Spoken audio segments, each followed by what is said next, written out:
चले बिस्मिल्लाहिर्रहमानिर्रहीम, let's start. अच्छा गाइस, सबसे पहले आपको पता है कि P1 हमारा कितने मार्क्स का होता है। आपको पता है कि P1 is of 75 marks. Okay, 75 marks का आपका P1 होता है। 1 आवर एंड 50 मिनट्स की इसकी टाइम ड्यूरेशन होती है। ठीक है, और आप टोटल क्वेश्चंस कितने एक्सपेक्ट कर सकते हो आपके P1 पे? आप कितने क्वेश्चंस एक्सपेक्ट कर सकते हो यार गाइस? आप लोग एक्सपेक्ट कर सकते हो इसमें अराउंड कितने क्वेश्चंस, 10 to 12 क्वेश्चंस आप टोटल एक्सपेक्ट कर सकते हो। ठीक है, इससे भी ज्यादा आ सकते हैं क्योंकि कुछ पेपर्स ऐसे हैं जिसके अंदर आपके पास 13 to 14 क्वेश्चंस भी हैं, लेकिन ज्यादातर जो रेंज होती है आपके पास क्वेश्चंस की वो 10 to 12 क्वेश्चंस की रेंज होती है। ठीक है, उसी के साथ साथ आपके पास जो दूसरा कंपोनेंट होता है वो आपका होता है S1। या तो आप एएस में S1 दे दो, या आप एएस में कौन सा दे दो, M1 दे दो। ठीक है, अच्छा, S1 का सीन ऐसा है भाई कि आपके पास जो S1 की जो टाइम ड्यूरेशन होती है वो आपके पास होगी। सबसे पहले चलो मार्क्स बता देते हैं कि इसके जो मार्क्स दोनों के बल्कि मार्क्स जो होंगे ना वो कितने मिनट्स के होते हैं। वो आपके पास होते हैं 50 मिनट्स, 50 मार्क्स। ओके, 50 मार्क्स आपके पास होते हैं, और इसकी जो टाइम ड्यूरेशन होगी वो कितनी होगी आपके पास, वो होती है 1 आवर 15 मिनट्स होती है। ठीक है, और टोटल क्वेश्चंस इसके अंदर आप कितने एक्सपेक्ट कर सकते हो? इसके अंदर आप टोटल एक्सपेक्ट कर सकते हो अराउंड 6 to 7 क्वेश्चंस। M1 में ऐसा होता है कि 8 भी जाते हैं, और कभी कभार बहुत कम ऐसा हुआ है कि S1 में भी कभी 8 क्वेश्चंस आ जाए। तो 6 to 8 क्वेश्चंस के दरमियान जो है वो आप टोटल एक्सपेक्ट कर सकते हो, बोथ M1 के लिए भी बोथ S1 के लिए भी। एएस के अंदर या तो आप P1 के साथ S1 दे दो, या फिर आप P1 के साथ M1 दे दो। अब यहाँ पे कुछ स्टूडेंट्स ऐसे हैं जो P1 के साथ M1 देना चाह रहे, कोई मसला नहीं है, लेकिन फिर उनको अगले साल P3 के साथ क्या देना है, उनको P3 के साथ देना पड़ेगा S2। एस टू भी एक अच्छा एक और भी कंपोनेंट होता है S2। जो स्टूडेंट जिनको फिजिक्स पसंद नहीं है, जो फिजिक्स से दूर भागते हैं, तो वो S2 दे सकते हैं।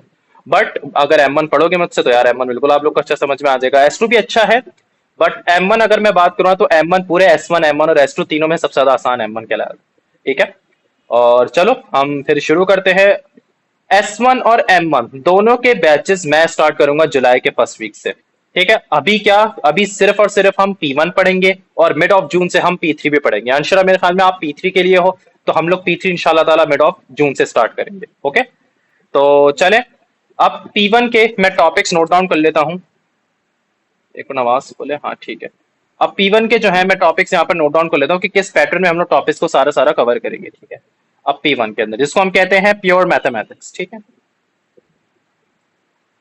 Pure mathematics. अब देखना, सबसे पहला जो टॉपिक इसके अंदर है वो जो हम कवर करेंगे, आपको पता है सबको कि वो टॉपिक होता है बायनॉमियल एक्सपेंशन। ठीक है, आप ये तो हम बायनॉमियल से भी स्टार्ट कर सकते हैं और किसी और टॉपिक से भी स्टार्ट कर सकते हैं। मैं एक मिनट सारे टॉपिक लिस्ट डाउन करो, देन आपको बताऊंगा कि मैंने इस सीक्वेंस में क्यों लिखा, क्योंकि इसकी एक वजह भी है। ठीक है, बायनॉमियल एक्सपेंशन के साथ साथ जो अगला टॉपिक है वो हम कवर करेंगे एपीजीपी, जिसको हम कहते हैं सीरीज। ओके, एपीजीपी आप इसको सीरीज भी कह सकते हो। एपीजीपी का मतलब arithmetic progression and geometric progression. ठीक है, नंबर थर्ड पे एपीजीपी के बाद हम कवर करेंगे सर्कुलर मेजर। ठीक है, और सर्कुलर मेजर जिसमें सर्कल्स के बारे में, सेक्टर्स के बारे में हम बात करेंगे। नंबर फोर्थ पे हम कवर करेंगे कौन सा, सर्कुलर मेजर के बाद हम लोग कवर करेंगे ट्रिग्नोमेट्री। ठीक है, तो ट्रिग्नोमेट्री ये सबसे ज्यादा इंपॉर्टेंट है। हाँ, ये बहुत ज्यादा इंपॉर्टेंट है ट्रिग्नोमेट्री, और काफी इसको आइडेंटिटीज के बारे में पढ़ेंगे इस टॉपिक पे, और इसके अलावा इक्वेशंस को किस तरीके से सॉल्व करना है। ट्रिग्नोमेट्रिक ग्राफ्स बहुत ज्यादा इंपॉर्टेंट है इसके अंदर। तो ट्रिग्नोमेट्री आपका काफी ज्यादा इंपॉर्टेंट है, और हर साल देखो, हर साल हर क्वेश्चन आता है हर टॉपिक में से। कभी आप ये नहीं कह सकते कि सर इस टॉपिक में से कोई सवाल नहीं आया। ठीक है, आ सकता है भाई, हर साल आता है। नंबर फिफ्थ पे जो हम कवर करेंगे वो है क्वाड्रेटिक्स। अब क्वाड्रेटिक्स ये भी बड़ा जबरदस्त चैप्टर है। ठीक है, नंबर सिक्स पे after quadratics we will start with differentiation. हम लोग स्टार्ट करेंगे डिफरेंशिएशन। देन नंबर सेवन पे we will start with integration. ठीक है, सही भाई, बायनॉमियल एक्सपेंशन हो गया, एपीजीपी हो गया, सर्कुलर मेजर हो गया, ट्रिग्नोमेट्री, क्वाड्रेटिक्स, डिफरेंशिएशन, इंटीग्रेशन, और फिर उसके बाद नंबर एट पे आपके पास एक टॉपिक और होगा जिस जो हम कवर, अच्छा एक और भी है क्वाड्रेटिक्स से पहले। मैं चाह रहा हूँ डिफरेंशिएशन और इंटीग्रेशन से, बल्कि उससे पहले मैं एक टॉपिक आपको और करवाऊं, that is coordinate geometry and equations of circles. ठीक है, मैं चाह रहा था कोऑर्डिनेट ज्योमेट्री बाद में, लेकिन क्वाड्रेटिक्स के बाद अगर कोऑर्डिनेट ज्योमेट्री कर लो तो ये ज्यादा अच्छा हो जाएगा आप लोग के लिए। कोऑर्डिनेट ज्योमेट्री, कोऑर्डिनेट ज्योमेट्री, मैं सिर्फ कोऑर्डिनेट ज्योमेट्री लिख रहा हूँ, लेकिन इसके अंदर इक्वेशन ऑफ सर्कल्स भी आएंगे। ठीक है, क्योंकि इक्वेशन ऑफ सर्कल 2020 ऑनवर्ड से सिलेबस में एक न्यू चीज एडिशन हुई है। तो हम जब कोऑर्डिनेट ज्योमेट्री को अच्छी तरीके से पढ़ लेंगे तो मैं आप लोग के लिए इक्वेशन ऑफ सर्कल्स को काफी ज्यादा आसान बना दूंगा। ठीक है, नंबर सेवन पे कोऑर्डिनेट ज्योमेट्री के बाद we will start with differentiation. Okay, तो डिफरेंशिएशन उसके बाद होगा after we are done with coordinate geometry. ठीक है, नंबर 8 पे डिफरेंशिएशन के बाद हम कवर करेंगे फिर इंटीग्रेशन। सही है। और नंबर 9 पे फिर हम लोग कवर कर लेंगे इंटीग्रेशन के बाद, फाइनली हम लोग देखेंगे फंक्शंस। ओके, तो आप देख रहे हो 9 टॉपिक्स मैंने पूरे पूरे लिस्ट डाउन कर दिए हैं। इसी सीक्वेंस में हमें बिल्कुल फॉलो करना है। असल में देखो ये इस सीक्वेंस में क्यों मैंने लिखा है, मैं आपको यहाँ पर बताता हूँ। सबसे इंपॉर्टेंट बात ए लेवल मैथ्स की यहाँ पर क्या है कि देखो ये जो चैप्टर जिनको मैं हाईलाइट कर रहा हूँ ना, ये वाले, ये सबसे ज्यादा एक दूसरे से कनेक्ट करने वाले हैं। ठीक है, मतलब इनके सवालात भी आजकल है ना मिक्स होके आ रहे हैं। जैसे क्वाड्रेटिक्स का कॉन्सेप्ट और डिफरेंशिएशन का कॉन्सेप्ट एक साथ टॉपिक मिक्स होके उस टाइप के आपको क्वेश्चन दे रहा है। ठीक है, तो बच्चे उससे ज्यादा कंफ्यूज हो रहे हैं कि सर ये किस टाइप के क्वेश्चन दे रहा है आजकल रिसेंट एग्जामिनर्स। तो भाई most of the topics in AS level maths they are connected with each other. ठीक है, अच्छा उसके अलावा एक और चीज भी है कि ये एपीजीपी भी ट्रिग्नोमेट्री के साथ आजकल बड़ा मिक्स होके आ रहा है, सर्कुलर मेजर ट्रिग्नोमेट्री के साथ मिक्स होके आता है, बायनॉमियल एक्सपेंशन भी आजकल ट्रिग्नोमेट्री के साथ इसके रिसेंट क्वेश्चंस हैं। तो यार आप लोग ये पहले बात मान लो कि सारे के सारे टॉपिक्स एक दूसरे से कनेक्ट होके आ सकते हैं, तो एग्जामिनर आपको किसी तरह से भी कंफ्यूज करेगा। तो मेरी इंशाल्लाह ताला देखो पूरी कोशिश ऐसी होगी कि तुम लोग को वो वाले सवाल कराओ जो टॉपिक्स आपस में मिलके क्वेश्चंस में आ रहे हैं, तो उस टाइप के मैं क्वेश्चंस आप लोग से डिस्कस करूं और आप लोग को सॉल्व करवाओ, ताकि एग्जाम में आप लोग की एक बेटर अंडरस्टैंडिंग हो जाए कि यार ये एक सवाल कितने टॉपिक से कनेक्ट हो रहा है और हमें इसमें क्या टिप्स एंड ट्रिक्स अप्लाई करनी है और किस तरीके से सवाल को पूरा सही तरीके से हमें सॉल्व करना है। ठीक है, लेकिन स्पेशली जो मैंने ये हाईलाइट करे हैं ना, ये सबसे ज्यादा एक दूसरे से कनेक्ट होके आएंगे। वैसे तो सारे टॉपिक्स किसी से भी कनेक्ट होके आ सकता है, लेकिन ये जो हाईलाइट जो मैंने किया चैप्टर नंबर 5, 6, 7, 8, 9, इसमें अगर ऐसा हुआ ना कि आपका अगर किसी एक टॉपिक पर भी अगर मसला हुआ ना, फॉर एग्जांपल आपका क्वाड्रेटिक्स तो अच्छा है लेकिन आपका डिफरेंशिएशन अच्छा नहीं है, आप नहीं कर पाओगे डिफरेंशिएशन के क्वेश्चंस को। ऐसा सवाल आपको देगा कि आपका दिमाग घुमा देगा कि भाई ये आपने क्या किया यार, सर ये तो मिक्स होके आ गया, हमारा तो क्वाड्रेटिक्स बहुत अच्छा था। तो वो क्वाड्रेटिक्स का नहीं होगा, वो क्वाड्रेटिक्स प्लस डिफरेंशिएशन का होगा। तो यार आप लोगों को क्या करना है, हर टॉपिक को एक दूसरे से कनेक्ट करना आना चाहिए। और वो किस तरीके से करोगे, हर टॉपिक के टॉपिकल क्वेश्चंस को बिल्कुल परफेक्ट तरीके से करना है। ठीक है, अच्छा मतलब हर टॉप मैं मेरी देखो हर टॉपिक को पढ़ाऊंगा, उसके हम लोग देखेंगे पास पेपर्स के तरीके से क्वेश्चंस को, अच्छे खासे क्वेश्चंस मैं आप लोग को खुद करवाऊंगा। ठीक है, फिर आप लोग को होम टास्क दूंगा। इस तरीके से हम टॉपिक बाय टॉपिक सब चीजें कवर करवाएंगे। फिर ईयरली पास पेपर्स को तरीके से देखेंगे। तो ईयरली पास पेपर्स तो आप में समझ में आया कि यार एग्जामिनर आजकल किस तरह से एक दूसरे डिफरेंट टॉपिक से क्वेश्चन को कनेक्ट करके दे रहा है। ओके, डिफरेंट टॉपिक से मिक्स करके क्वेश्चन को कनेक्ट कर रहा है और फिर इस तरह से आपको सवाल दे रहा है। तो ये सब चीजें इंशाल्लाह ताला हमारी उस वक्त परफेक्ट होगी जब हम हर टॉपिक को डिस्कस करेंगे तरीके से, और कॉन्सेप्ट को मजीद कैसे बेहतर बनाएंगे भाई, पास पेपर सॉल्व करेंगे। ठीक है, तो चलिए सबसे पहला टॉपिक फिर मैं सोच रहा हूँ कौन सा स्टार्ट करें, हम लोग बायनॉमियल एक्सपेंशन ही स्टार्ट कर लेते हैं। Let's start with binomial expansion. ठीक है, तो चलो स्टार्ट करते हैं बायनॉमियल एक्सपेंशन से। अब देखो बायनॉमियल एक्सपेंशन में आप सबसे पहले यहाँ पे मेन चीज एक नोटिस करना कि आप लोगों को सबको पता है कि अगर हमारे पास कुछ इस तरह के आ जाए भाई, अगर a प्लस बी अगर होल स्क्वायर आ जाए, तो इसका मतलब आप लोग सबको पता है कि सर हमने इस चीज को आइडेंटिटी हमने पढ़ी है, that is a square plus 2ab plus B square. ठीक है, अच्छा जिसको सवाल नहीं समझ में आया तो प्लीज मुझे यह है कि आप लोग स्टॉप कर देना, बोलना कि सर नहीं समझ आ रहा है, कॉन्सेप्ट दोबारा समझा दे, लेकिन समझना जरूर। ठीक है, अच्छा इसी तरीके से अगर a minus B whole square आ जाए तो उसका मतलब क्या हो जाता है, a square minus 2ab plus B square. आप लोग ने शायद अपने ओ लेवल्स में ये ना पढ़ी हो, लेकिन मैं अभी आप लोग को बता देता हूँ कि a plus b whole cube भी एक चीज होती है। ठीक है, और इसका मतलब होता है a cube plus 3a square B plus 3b square A. क्या मतलब हो जाएगा उसको, पहले आएगा a क्यूब, a के ऊपर क्यूब आ जाएगा, फिर प्लस 3 a के ऊपर स्क्वायर b प्लस 3 b के ऊपर square a and then plus b cube, इस तरीके से होगा। ठीक है, लेकिन अब अगर कभी इस तरह के ब्रैकेट्स आ जाए, अगर a प्लस बी के ऊपर अगर पावर 4 आ जाए और अगर कभी अगर आपके पास अगर पावर अगर 5 आ जाए, तो आप लोग बोलो कि सर फिर इस टाइप के ब्रैकेट को हम किस तरीके से एक्सपेंड करेंगे। ठीक है, तो इसके लिए अब एक फॉर्मूला होता है बायनॉमियल एक्सपेंशन का, जो कि मैं आप लोग के लिए भी नोट डाउन कर देता हूं। बायनॉमियल एक्सपेंशन का क्या फॉर्मूला है, देखो गौर से सुनना, NCR a to the power n minus r and b to the power r। अब आप लोग बोलोगे सर ये n क्या है, c क्या है, r क्या है, इनफैक्ट आप बोलोगे अभी सर कि ये a और b भी क्या चीज है। ओके, आप लोग यहाँ पर बोलो कि सर यहाँ पे a और b भी हमारी क्या चीज है। आप तो मैं यहाँ पे आप लोग से अभी वही चीज अभी डिस्कस करता हूँ। जस्ट अ मिनट, यहाँ पे मुझे लग रहा है कैमरा जो है वो बार बार डिस्कनेक्ट हो रहा है, एक मिनट रुकना बस।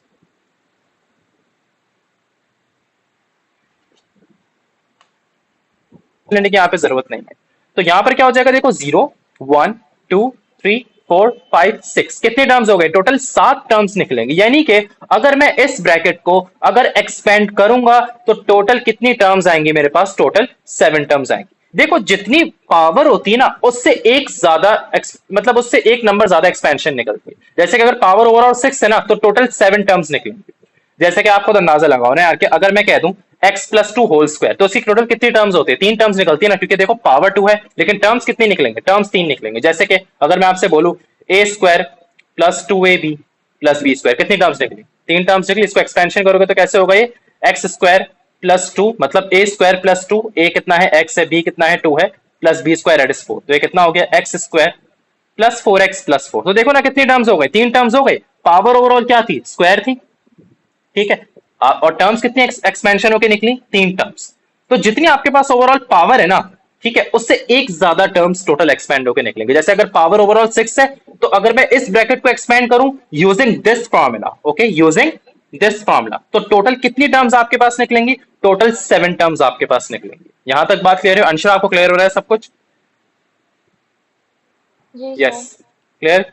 कोई क्वेश्चन हो तो प्लीज मुझसे पूछ लेना। अब इसकी एक्सपेंशन अगर आपसे बोला है, चलो अब सवाल मेरे पास कुछ इस तरह से आया कि इसको एक्सपेंड करो up to and including the term in x³। ठीक है, सवाल क्या आया? मुझे कह रहे हैं कि यार इस ब्रैकेट की एक्सपेंशन करो। कहां तक एक्सपेंशन आपको करनी है? Up to and including the term in x³। मतलब कि आपको सिर्फ और सिर्फ x³ तक एक्सपेंड करना है। देखो इस तरह का जब भी सवाल है इसका मतलब ये नहीं है कि आपको पूरा ही एक्सपेंड करके उसको दिखाना है, नहीं, आपको एक हद तक एक्सपेंड करना है। और वो हद क्या है कि आपको x³ तक एक्सपेंड करना है। अब मैं एक्सपेंशन करना सिखा रहा हूं यहाँ पे। भाई अभी मुझे तहरीर ने बताया कि n मेरे पास क्या है? 6 है, तो इसका सॉल्यूशन इस तरफ है। एन मेरे पास क्या है? 6। तो सबसे पहले करो 6c0, ठीक है, क्योंकि मैंने अभी आपको बताया कि आर की काउंटिंग कहां से स्टार्ट हुई अगर मैं एक्सपेंड करूंगा? 0 से। और 0 से कहां तक मैक्सिमम जाएगी? 6 तक जाएगी, जहां जो आपकी एन की वैल्यू है। ओके, जो एन की वैल्यू है वही आर की वैल्यू 0 से लेके कहां तक? उसी नंबर तक जाएगी। ओके, तो कितना हो गया? सबसे पहले 6c0 1 to the power 6 minus 0 and x to the power 0। देखो फॉर्मूला क्या अप्लाई कर रहा हूं मैं? एनसीआर मतलब 6c0, आर क्या है? सबसे पहले 0 है। 6c0 ए क्या होती है? देखो ए बेटा ये कहलाई जाएगी ए, और ये कहलाई जाएगी आपकी बी। ओके, जो सबसे पहले कांस्टेंट लिखा है वो ए कहलाया जाएगा, उसके बाद जो नेक्स्ट टर्म है प्लस एक्स वो बी कहलाई जाएगी। तो हम वो इस ब्रैकेट के अंदर ए लिखेंगे, मतलब ए की जगह 1 लिखेंगे और बी की जगह क्या रख देंगे? बी की जगह हम लोग रख देंगे 6। यहां तक बात क्लियर है? Any questions? तो हमने करा 6c0 1 to the power 6 minus 0 and x to the power 0। ठीक है, अच्छा, प्लस क्या किया हम लोगों ने? 6c1, क्योंकि आर की काउंटिंग देखो एन फिक्स रह रहा है। इनफैक्ट आपके पास एन फिक्स रहेगा, ए फिक्स रहेगा, बी भी फिक्स रहेगा, सिर्फ चेंज क्या होगा यहाँ पर? आर चेंज होगा।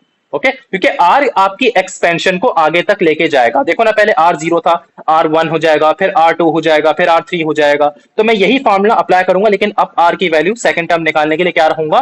2 रखूंगा, 1 रखूंगा यहाँ पे, क्योंकि 0 से स्टार्ट हो रही है।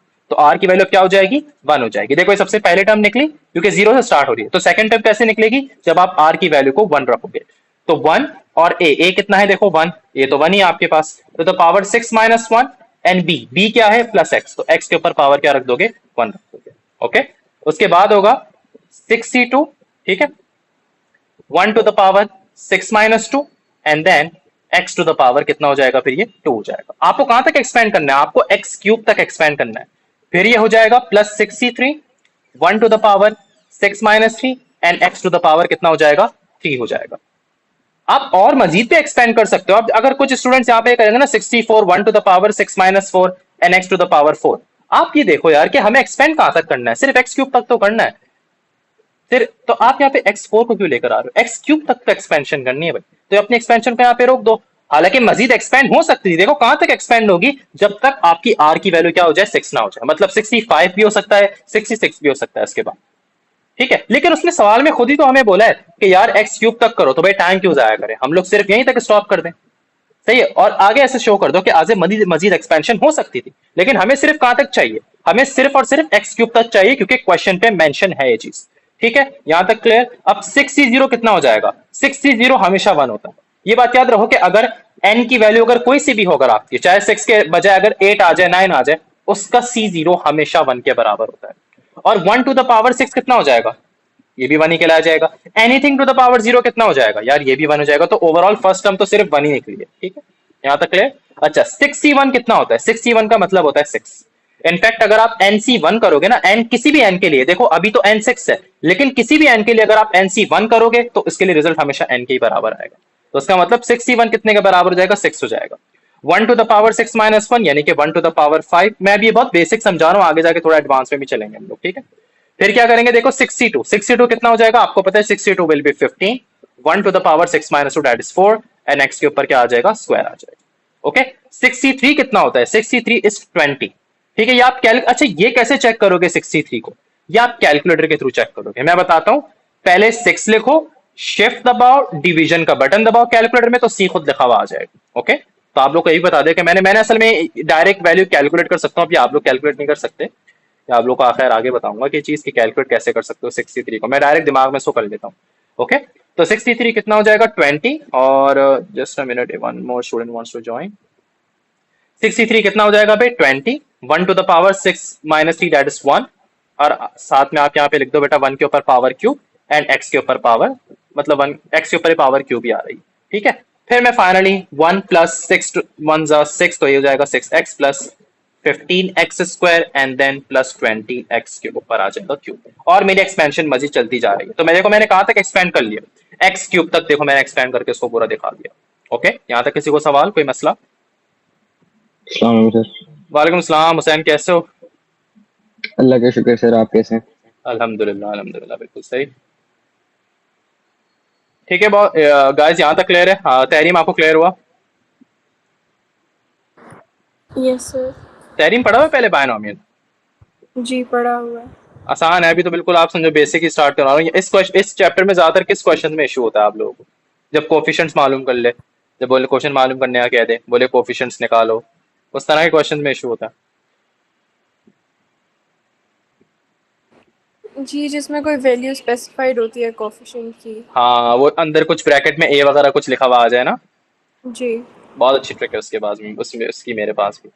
तो पहले मैं तो ये बेसिक वगैरह से कर रहा हूँ ताकि आप लोग को ये पूरा क्लियर हो जाए, ठीक है। फिर उसके बाद आगे हम एडवांस में बढ़ेंगे, ठीक है भाई। तो चलें अब इसी तरह की अगर आपके पास, चलो अब जल्दी और एक दो एग्जांपल इस तरह के और देखते हैं, फिर हम आगे वाले कॉन्सेप्ट में बढ़ेंगे। अब इसी तरीके से सपोज करो अगर आपके पास अगर एग्जांपल नंबर अगर मैं 2 कह दूं और उसके अंदर अब आपसे ये कह दे, देखो कि अगर आपको कह दे कि सपोज यहाँ पे 2x प्लस 1/x², और आपके पास अब आ जाए इसके ऊपर पावर क्या है 5 है, तो अब आपसे कह दे कि भाई फाइंड द फर्स्ट 3 टर्म्स। तो आप यहाँ निकालनी है इसकी शुरू की 3 टर्म्स निकालनी, बहुत इजी चीज है। आप बोलो यार 3 टर्म्स निकालना है, सबसे पहले मैंने अभी आपको बताया n फिक्स रहेगा, n को चेंज मत करना, ठीक है। फॉर्मूला क्या था भाई इसके एक्सपेंशन का, NCR a to the power n minus r and b to the power क्या है r है, ठीक है।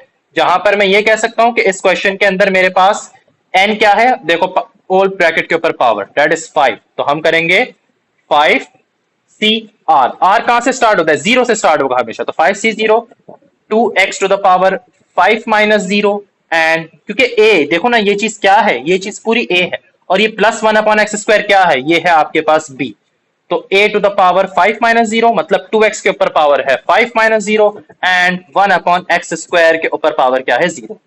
उसके बाद क्या करोगे प्लस 5c1, ठीक है, 2x के ऊपर पावर क्या हो जाएगी 5 माइनस 1 एंड 1/x² के ऊपर पावर क्या हो जाएगी 0।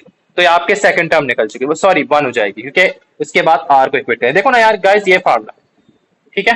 तो 5c1 a की जगह क्या रखा 2x to the power 5 minus 1 1/x² यानी कि b के ऊपर पावर r आ जाएगी, तो और r इस केस में मैंने क्या लिखा हुआ था 1 लिखा था। ओके फिर करोगे 5c2, ठीक है, 2x के ऊपर पावर, ये देखो जो पहले ये चीज लिखी हुई है उसको हम कहते हैं a, ये वाली चीज क्या कहलाई जाएगी उसको हम कहते हैं b। तो मैं a की जगह क्या लिख रहा हूं, इसी फॉर्मूले के थ्रू मैं एक्सपेंड कर रहा हूं पूरे ब्रैकेट को, a की जगह क्या लिख रहा हूं मैं 2x और b क्या है 1/x², उसके ऊपर पावर क्या रख देंगे 2। तो अब देखो ये कितना हो जाएगा 5c0 तो कितना हुआ, ये तो 1 ही कहलाया गया। ओके ये कितना कहलाया जाएगा 2x के ऊपर पावर 5, 1/x² पूरे के ऊपर पावर 0 है, एनीथिंग टू द पावर 0 1 के बराबर होता है, तो उसकी जगह भी लिख दोगे 1। 5c1 कितना होता है, आप लोग बोलो सर 5, 2x के ऊपर power 5 minus 1 that is 4x के ऊपर पावर 4, 1/x² लिखा हुआ है, तो यहाँ पे वन अपॉन एक्स स्क्वायर के ऊपर पावर वन क्या हो जाएगी, डिनोमिनेटर में एक्स स्क्वायर ही रह जाएगा, okay, times one upon x square ही हो जाएगा, और आप भले वन को ना लिखो ऊपर, ओके। फिर 5c2 कितना होगा गाइस, 5c2 होता है 10 मल्टीप्लाई बाय 2x। अच्छा यहाँ पे मैंने लिख देता हूँ 5 माइनस 2 क्योंकि एनसीआर, ठीक है, देखो यहाँ पे n क्या है 5 है, 5cr a to the power 5 minus r यानी कि 5 minus 2 and 1 upon x square के ऊपर पावर क्या आ जाएगी 2 आ जाएगी। तो यहाँ पे आपने लिखा 5c2 10, 2x के ऊपर power 5 minus 2 that is 3 and 1 upon x square के ऊपर पावर क्या आ जाएगी 2 आ जाएगी। यहाँ तक किसी को कोई क्वेश्चंस?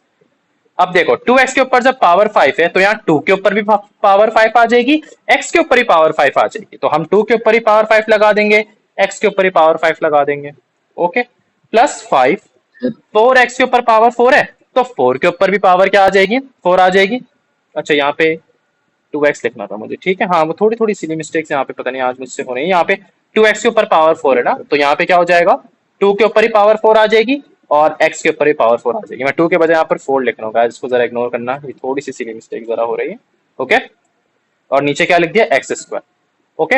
अच्छा अब देखो इसका क्या हो जाएगा 10, ठीक है, 2 के ऊपर पावर 3, देखो जब भी दो एक ब्रैकेट के ऊपर जब पावर आ रही है ना 3, तो 2 पे भी पर वो पावर आ जाएगी, x के ऊपर भी पावर आ जाएगी, मतलब 2 के ऊपर ही पावर मैंने 3 रख दी, x के ऊपर ही पावर मैंने क्या रख दी 3 रख दी, ओके। अच्छा अब इसका क्या होगा, देखो 1 अपॉन एक्स स्क्वायर, इसमें ये होगा जब भी एक फ्रैक्शन में जो पावर आती है ना, देखो वही पावर आपके पास न्यूमिनेटर पे भी होगी और वही पावर आपके पास कहाँ होगी डिनोमिनेटर पे भी होगी, तो एक्स स्क्वायर के ऊपर स्क्वायर आ जाएगा, तो क्या हो जाएगा x पावर 4 हो जाएगा। और मैंने फिर इस ब्रैकेट को पूरा एक्सपेंड करके, पूरा एक्सपेंड नहीं किया, सिर्फ मुझे 3 टर्म्स ही निकालनी थी शुरू की, तो देखो पहली टर्म कैसे निकली, दोबारा से एक दफा देख लो, एनसीआर, आर कहां से स्टार्ट होता है 0 से, 5c0 ए क्या है 2x, 2x to the power 5 minus 0 and 1 upon x square के ऊपर पावर क्या 0।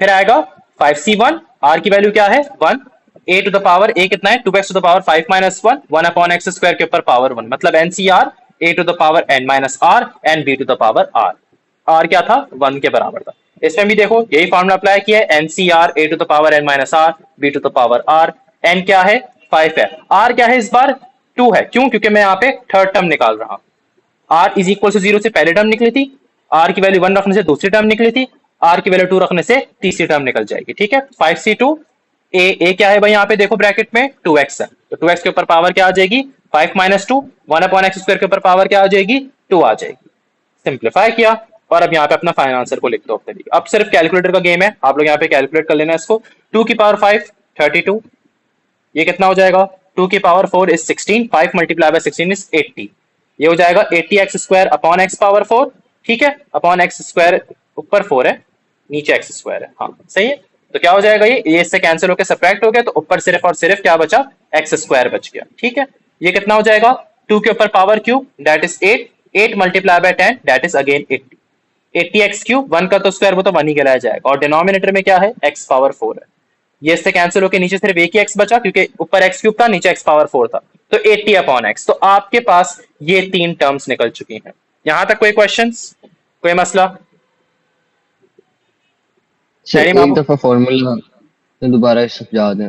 फॉर्मूला दोबारा, तुम लेट आए ना असल में, देखो क्लास में जल्दी आ सर जाते वो ना, बस वो एक मसला हो गया था। तो मैं फॉर्मूला के थ्रू समझा दूं दोबारा एक क्वेश्चन इस तरह का। जी सर, ये बेशक यही क्वेश्चन समझा दूं, वो एक दफा फॉर्मूला का कॉन्सेप्ट पता लग जाए तो फिर आगे देख ठीक है मैं करा देता हूँ, मसला नहीं।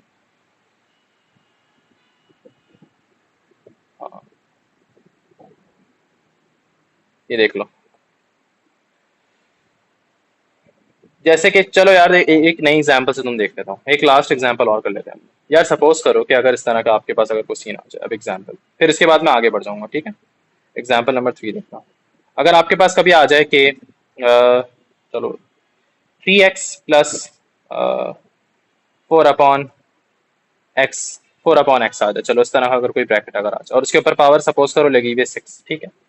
यार इस ब्रैकेट को तुम एक्सपेंड कैसे करोगे, ठीक है, देखो उसके ऊपर पावर 6 लगी हुई है, तो एक्सपेंशन करने के लिए क्या है एक फॉर्मूला होता है दैट इज एनसीआर, ठीक है, a to the power n minus r and b to the power r, okay. Where n क्या कहलाया जाएगा यहाँ पर, यहाँ पे क्या नाम है हुसैन, यहाँ पे n क्या कहलाया जाएगा आपका, n बेसिकली कहलाया जाता है आप एंड ये 6 कहलाया जाएगा, जो ब्रैकेट के ऊपर पूरी ओवरऑल पावर होगी। ओके, बात क्लियर हो गई? ठीक होगी। और ये एन ठीक आपका फिक्स रहेगा। इसी तरीके से आप मुझे बताओ कि फिर ये ए क्या कहलाया जाएगा और बी क्या कहलाया जाएगा। देखो, ए ये चीज कहलाई जाती है जो सबसे पहले लगेगा, बी क्या कहलाई जाएगी, ये चीज कहलाई जाएगी। ओके, ये बात क्लियर हो गई? जी ये सर ए होगी। कहलाया जाएगा और ये कहलाया जाएगा बी कहलाया। आप मुझसे पूछो कि सर ये आर क्या की चीज कहलाई जाएगी। यार आर बेसिकली एक्सपेंशन की काउंटिंग होती है, कहां तक, जीरो से लेके, जैसे r will vary from 0 to 1 2, ये कहां तक काउंटिंग चलेगी, जहां तक एन है। तो एन कितना है आपके पास, 6 है, 4 5 6, यहां तक आप एक्सपेंशन करोगे ओवरऑल। मतलब बारी बारी हम लोग पहले आर की वैल्यू को 0 रखेंगे, फिर पूरा फार्मूला अप्लाई करेंगे, फिर आर की वैल्यू 1 रखेंगे, पूरा फार्मूला अप्लाई करेंगे, फिर आर की वैल्यू 2 रखेंगे। तो मैं ये फार्मूला अप्लाई करके जो निकाल रहा हूं ना, ये टर्म्स निकलेंगे। बात समझ आई मेरी? क्लियर? ठीक है। जैसे कि सबसे पहले अब आप लिखोगे 6। अगर मुझे लेट सपोज अब क्वेश्चन मिल के आ गया, इससे पहले आपको क्वेश्चन आएगा, पूरी एक्सपेंशन कभी भी नहीं करवाया क्योंकि बहुत लेंथी हो जाएगा। ठीक है, आपसे बोला कि भाई इसको एक्सपेंड करो अप टू एक्सपेंड करो, फाइंड द फर्स्ट 3 टर्म्स आएंगे इसमें, फाइंड द फर्स्ट, चलो मैं इसको कर देता हूँ, फर्स्ट 4 टर्म्स कर देता हूँ, first 4 terms in this expansion. Okay,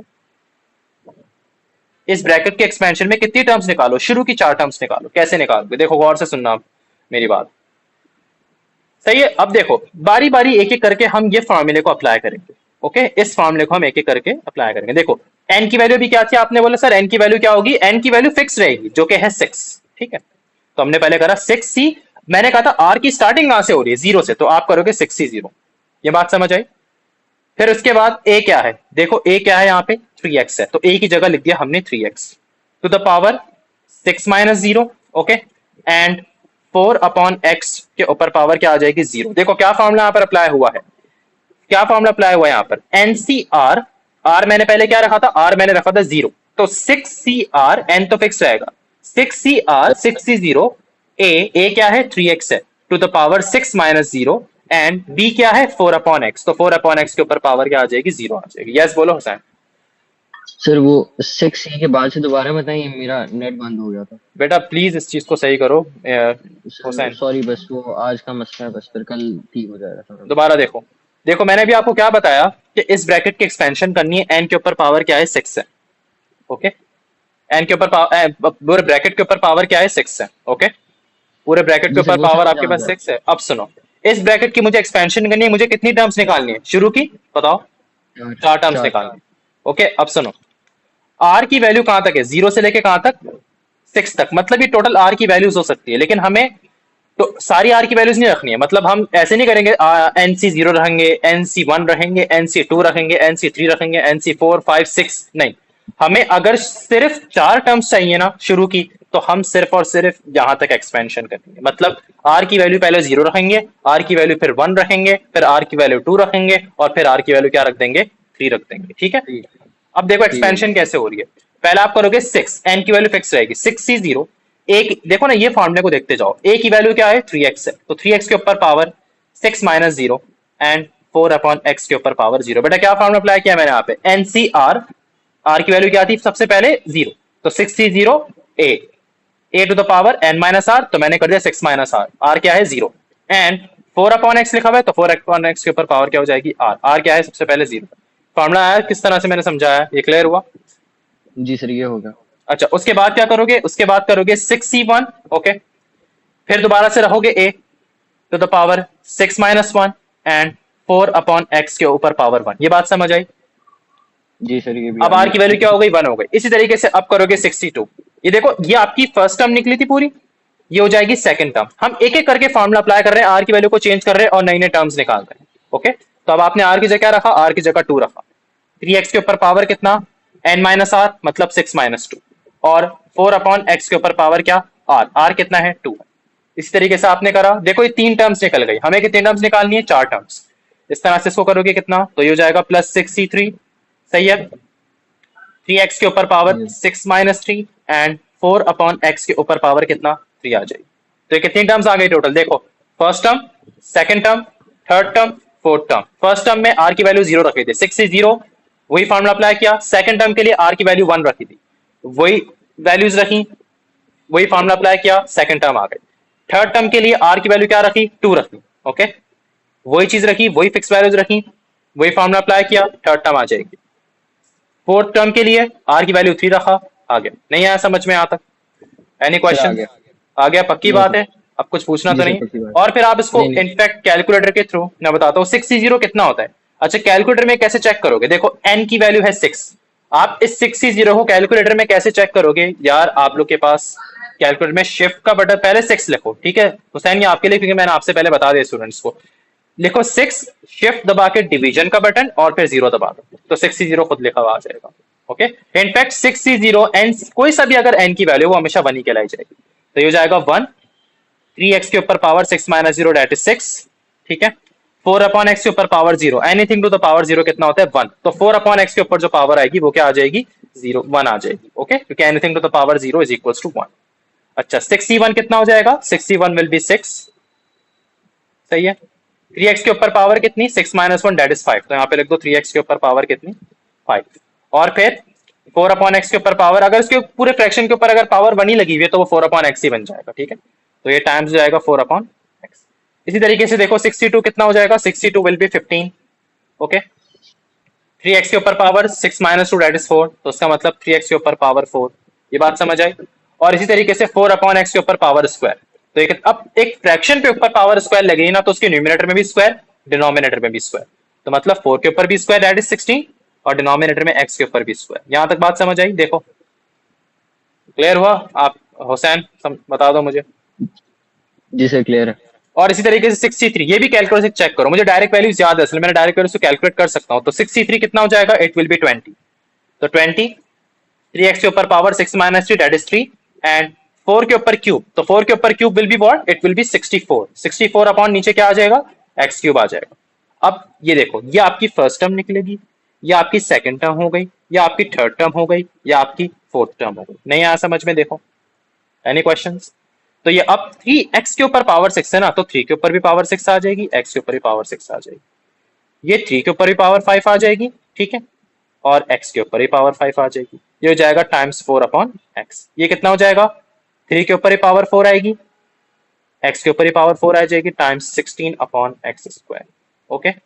इसी तरीके से 20, 3 के ऊपर ही पावर क्यूब आ जाएगी, ठीक है, x के ऊपर ही पावर क्यूब आ जाएगी, और मल्टीप्लाई बाय क्या हो जाएगा 64 अपॉन, कितना हो जाएगा भैया 64 upon x cube, okay, clear हो गया। अब बस आप लोगों को यहाँ पर कैलकुलेटर के थ्रू 3 की पावर 6 देखना है, कितना होता है 3 की पावर 6, जल्दी चेक करो उसको। आई थिंक 3 की पावर 5 इज 729 होगा यहाँ तक, मेरे ख्याल से, एक दफा कंफर्म कर लो। 3 की पावर यस 6, 729। तो ये हो गया 729 x के ऊपर पावर 6। इसका जरा चेक करो, 3 के ऊपर पावर 5 कितनी होती है, मल्टीप्लाई, अच्छा इन सारे नंबर्स को, पहले नंबर्स को मल्टीप्लाई कर लो, ये देखो 6 मल्टीप्लाई बाय 3 की पावर 5 मल्टीप्लाई बाय 4, तो 4 6 24, 24 मल्टीप्लाई बाय 3 की पावर 5 करो। हुसैन कितना होगा, जल्दी बताओ मुझे रिजल्ट, ताकि मैं पूरे सर ये एक्सपेरिमेंट। Sir total 5832। इतना हाई बन रहा है, ऐसा हो नहीं सकता है।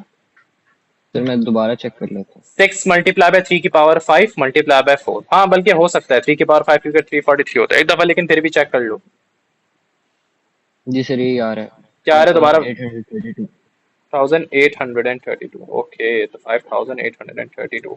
अच्छा, सिर्फ वेरिएबल को देखो, ऊपर x की पावर क्या है 5, नीचे x की पावर 1 है, ये भी कैंसिल आउट होकर पावर क्या हो जाएगी, सब्ट्रैक्ट होकर पावर 4 हो जाएगी। बात क्लियर हो गई, ये देखो क्लियर हुआ हुसैन जी यहाँ तक? इसी तरीके से हो गया। 15 मल्टीप्लाई बाय 16 देखो, 15 16 का 240 होता है, लेकिन 240 मल्टीप्लाई बाय 3 की पावर 4, 3 की पावर 4 81 होता है, तो 240 मल्टीप्लाई बाय 81 करके चेक करो। 240 multiplied by 81, 19,440। 19, इससे भी ज्यादा आ रहा है वैल्यू। जी सर आपने कहा ना 240 इंटू 81 करो। हाँ 240 मतलब 240 मल्टीप्लाई बाय 81, सर वही आ रहा है वही आ रहा है। 19,440। तो हाँ हो सकता है आ रहा हूँ। अच्छा, नहीं ये सर वेरिएबल 440 है। 440 है, ओके। अच्छा, और ये पावर नीचे क्या है एक्स स्क्वायर, इससे पावर एक कम हो जाएगी, तो ये कितना हो जाएगा एक्स स्क्वायर। अब इसको एन में इवेलुएट कर लो, कितना हो जाएगा ये, तो ये आपके पास 20 मल्टीप्लाई बाय 9 मल्टीप्लाई बाय 64। अच्छा, यहाँ पे एक्स क्यूब निकल गए, तो एक कांस्टेंट टर्म निकल जाएगी आपके पास, 20 मल्टीप्लाई बाय 9 मल्टीप्लाई बाय 64, ये कर लो बस, ठीक। ओके सर ये 11,520 आ गया। 11,520, 10 20, हाँ तो ये पूरी देखो टोटल 4, किस ब्रैकेट की, इस ब्रैकेट की। ओके, ये बात क्लियर हो गई, समझ आ ओके। गया। तो अब आप लोग को ब्रैकेट्स एक्सपेंड करना आ गए, सही है भाई, कि किस तरीके से हम एक्सपेंशन करते हैं ओवरऑल। इस 3 मैंने एग्जांपल्स दे दिए। चलो अब अगली चीज यहाँ पे जो इंपॉर्टेंट है ना, वो पता है क्या है, वो अब हमसे यहाँ पर कहेंगे। मैं एक एग्जांपल यहाँ पे ये इसी की ले लेता हूँ, अब जरा देखना सवाल थोड़ा सा मैं चेंज करूंगा यहाँ पे ना। मैं सबसे पहले इस पार्ट ए का ले लेता हूँ, सही है। मतलब कि अब आपके साथ क्या यहाँ पे गेम होगा, 1 प्लस एक्स के ऊपर यहाँ पावर है 6, जो कि इसकी हमने ब्रैकेट की थी, इसके साथ एक ब्रैकेट ऑलरेडी अब मल्टीप्लाई हो रहा होगा। ओके, और अब आपसे क्वेश्चन बताए, क्या पूछेंगे आपसे, find the coefficient of find the coefficient of x cube in this expansion, find the coefficient of x cube in this expansion, और वो एक्सपेंशन इनकी है। अब आप यहाँ पे कंफ्यूज रहोगे कि सर देखो सवाल का मतलब क्या होगा, गौर से समझना सवाल को, कि आपको निकालना क्या है, आपको इन दोनों ब्रैकेट से क्या निकालना है, एक्स क्यूब वाली टर्म निकालनी है। मतलब एक्स क्यूब एक्सपेंड करके एक्स क्यूब का कोफिशिएंट क्या होगा, आपसे ये पूछा है। ओके, यहाँ पे इसको ऐसा नहीं करना शुरू कर देना, देखो ये तो पावर ओवरऑल 1 है, इस ब्रैकेट को तो एक्सपेंड नहीं करेंगे, तो ऑलरेडी एक्सपेंडेड है, मतलब इससे सिर्फ मल्टीप्लाई हो रहा है बराबर वाले ब्रैकेट के साथ। ओके, तो इस ब्रैकेट को तो मजीद एक्सपेंड करने का जरूरत नहीं। आप लोग ये सोचो कि अब मैं है ना हमेशा इसमें सोचूंगा, ये वाले ब्रैकेट को कंसिडर करूंगा। देखो अगर मुझे एक्स क्यूब की टर्म निकालनी है ओवरऑल, देखो दोनों ब्रैकेट आपस में क्या हो रहा है, अगर कुछ भी नहीं लिखा हुआ तो मतलब मल्टीप्लाई हो रहा है। अब खुद सोचो कि मुझे अगर टोटल एक्स क्यूब चाहिए, ठीक है, तो मुझे इस ब्रैकेट में से कौन सी टर्म्स चाहिए होंगी सच दैट कि जब मैं राइट में 3 और -2x से जब उसको मल्टीप्लाई करूंगा, उन टर्म्स को मल्टीप्लाई करूंगा, तो मेरे पास एक्स क्यूब का कोफिशिएंट आना चाहिए। ओके, मेरी बात क्लियर हुई। जैसे कि इस ब्रैकेट में से मुझे ऐसी कौन सी टर्म चाहिए, ऐसा कौन सा कोफिशिएंट चाहिए सच दैट कि मैं वो राइट साइड वाले टर्म से मल्टीप्लाई करूंगा तो मुझे एक्स क्यूब का कोफिशिएंट मिल जाएगा। आसान करने के लिए मैं बताता हूं, सबसे पहले अगर आप 3 को कंसिडर करो, ठीक है, 3 को, तो 3 को मुझे लेफ्ट में किस टर्म से मल्टीप्लाई करना पड़ेगा कि मुझे एक्स क्यूब का रिजल्ट मिल जाए। हुसैन जरा सोचो, एक्सपेंशन सिर्फ किसकी हो रही, सिर्फ इस ब्रैकेट की होगी, तो इस ब्रैकेट की एक्सपेंशन में से मुझे ऐसी कौन सी टर्म को 3 से मल्टीप्लाई करना पड़ेगा कि मुझे एक्स क्यूब मिल जाए। सवाल समझ आया मेरा यहाँ पे? यस तहरीम, आप मुझे बताओ, इस ब्रैकेट में से ऐसी कौन सी टर्म को जब मैं 3 से मल्टीप्लाई करूंगा कि मुझे एक्स क्यूब वाली टर्म मिल जाए, सोचो। सर मैं गेस करूं? हाँ गैस करो, शाबाश। सर एक्स है। नहीं ना, एक बात बताओ, इस टर्म में से मैं कोई सा भी अगर एक्स वाला नंबर निकालो तो उसको मैं राइट साइड में 3 से मल्टीप्लाई करूं तो मुझे एक्स क्यूब थोड़ी ना मिल रहा है, बेसिक क्वेश्चन है यार। तो 1 से करेंगे फिर। अच्छा 1 को अगर मैं मल्टीप्लाई कर दूं 3 से तो मुझे 3 मिल जाएगा। मुझे एक्स क्यूब वाली टर्म चाहिए बॉस, एक्स क्यूब जिसके साथ एक्स क्यूब मल्टीप्लाई हो रहा हो। सर हम अगर ये इस फर्स्ट वाले की थर्ड टर्म को मल्टीप्लाई करेंगे इसके एक्सीलेंट, साथ। मतलब के थर्ड टर्म आप इसको नहीं, आप इसको बोलोगे एक्स क्यूब। अच्छा थर्ड टर्म भी गलत, थर्ड टर्म में क्योंकि वो एक्स स्क्वायर का निकला है, क्योंकि आर इज इक्वल टू 0 1 2। अरे एक बात बताओ फोर्थ आप, टर्म, फोर्थ एग्जैक्टली आपने इस ब्रैकेट की एक्सपेंशन की थी, ये रही इस ब्रैकेट की एक्सपेंशन, ये की थी कि नहीं की थी, ये देखो। मैं अगर यहाँ पे इसको अगर कॉपी पेस्ट कर दूं ये वाली चीज को, समझ आ रही बात क्या हो रही है? देखो अगर मैं इसको देखो, एक मिनट जरा सुनना ना, मैंने इसको करा कॉपी, अब नीचे देखो जरा सुनिएगा। इस पूरी ब्रैकेट की जगह, क्योंकि मैंने इसकी एक्सपेंशन ही तो ऊपर की थी, अब मैं इसकी जगह ये लिख दूं, मैंने इसकी एक्सपेंशन की थी ना, वही वाले फॉर्मूले से हुसैन जो भी हम करते हुए आ रहे थे, एनसीआर टू द पावर, पहले आर की वैल्यू 0 रखी, आर की वैल्यू 1 रखी, आर की वैल्यू 2 रखी, फिर आर की वैल्यू 3 रखी। अब मुझे यहीं तक एक्सपेंड करने की जरूरत थी, ज्यादा एक्सपेंड करने की जरूरत नहीं है। ओके, तो मतलब मैंने इसकी जगह ये चीज लिख दी है, ये बात क्लियर हुई? देखो, जी सर होगी। और ये चीज राइट में किसके साथ मल्टीप्लाई हो रही है, 3 - 2x के साथ, ये बात समझ आ रही है? अच्छा ये क्यूब लिखा हुआ है, हाँ ओके, इसको क्यूब समझ। तो अब मुझे बताओ, अब कोसैन मुझे बताओ, वो कोसैन कह रहा हूं मैं, हुसैन मुझे ये बताओ कि इस नंबर को मैं लेफ्ट में जो कि इस 1 प्लस एक्स के ऊपर पावर 6 की एक्स 1 प्लस एक्स को होल के ऊपर पावर 6 की जो एक्सपेंशन का जो रिजल्ट है, उसमें मैं किस टर्म को 3 से मल्टीप्लाई करूंगा कि मुझे एक्स क्यूब वाली टर्म मिल जाएगी? किससे करेंगे हम लोग, बताओ? सर 20 से। 20x क्यूब से। एक बात बताओ ना बेटा, ये 3 तो एक कांस्टेंट नंबर है ना, अगर मैं 20x क्यूब से मल्टीप्लाई करूंगा 3 को तो मेरे पास 60x क्यूब आ जाएगा, यही तो हमें करना है अब। ओके क्लियर हो गई बात मेरी? मतलब कि जी सर अगर जी। मैं 20x क्यूब को मल्टीप्लाई करूंगा अगर 3 से तो मेरे पास x क्यूब वाली टर्म आ जाएगी। सही है, मेरी बात समझ आ गई? इसी तरीके से अब मैं -2x को लेफ्ट में किससे मल्टीप्लाई करूंगा कि मुझे अगेन x क्यूब मिल जाए? यस हुसैन आप ही बताओ मुझे इस चीज का। -2x को मैं लेफ्ट में किस टर्म से, देखो ना 4 टर्म्स टोटल निकाली हुई मैंने, प्रीवियस एक्सपेंशन मैंने की थी, 4 टर्म्स मैंने टोटल निकाली। तो अब मैं -2x को लेफ्ट वाले ब्रैकेट में किस टर्म से मल्टीप्लाई करूंगा कि मुझे x³ रिजल्ट मिल जाए। यस बताओ मुझे हुसैन। सर 15 के साथ। 15 के साथ रीजन, 15 के साथ रीजन बताओ मुझे क्यों। सर 15 के साथ एक्स स्क्वायर है तो एक्स एक्सेलेंट, एक्स क्यूब हो 15 के साथ जाएगा। एक्स स्क्वायर है, वेरी गुड, ये चीज देखना चाह रहा था। एक्स स्क्वायर है तो वो -2x से मल्टीप्लाई होकर -30x³ दे देगा, तो हम लिखेंगे प्लस, ये कितना हो जाएगा -2x मल्टीप्लाई बाय कितना हो जाएगा फिर ये 15x²। ये बात समझ आई। तो ये कितना हो गया देखो 60x³ कितना -30x³। ये बात समझ आ गई, अब क्लियर हुआ। तो ओवरऑल पूरे ब्रैकेट में जब मैं मल्टीप्लाई कर रहा हूं तो मेरे पास एक्सपेंशन के रिजल्ट से जो x³ वाली टर्म आ रही है वो क्या आ रही है 30x³ आ रही है। ठीक है, तो आपके पास पता है ज्यादातर पास पेपर्स के अंदर क्वेश्चंस कैसे आएंगे आपसे। फर्स्ट पार्ट में जैसे मैंने ये वाला ब्रैकेट चूज कर लिया, तो फर्स्ट पार्ट में थोड़ी सी वो एक्सपेंशन कर देगा, एक्सपेंशन करने के बाद सेकंड पार्ट आपको कुछ इस तरह का दे देगा और बोलेगा कि इसमें से x³ की टर्म निकालो। ओके, एक सेकंड होल्ड करना गाइस। क्यों, क्या करना है? क्लास मेरी होगी बस 15-20 मिनट है। ओके गाइस, यहां तक क्लियर है, समझ आ गई। तो ये हो जाएगा 30x³, मसला तो नहीं है, नहीं सर, सही है।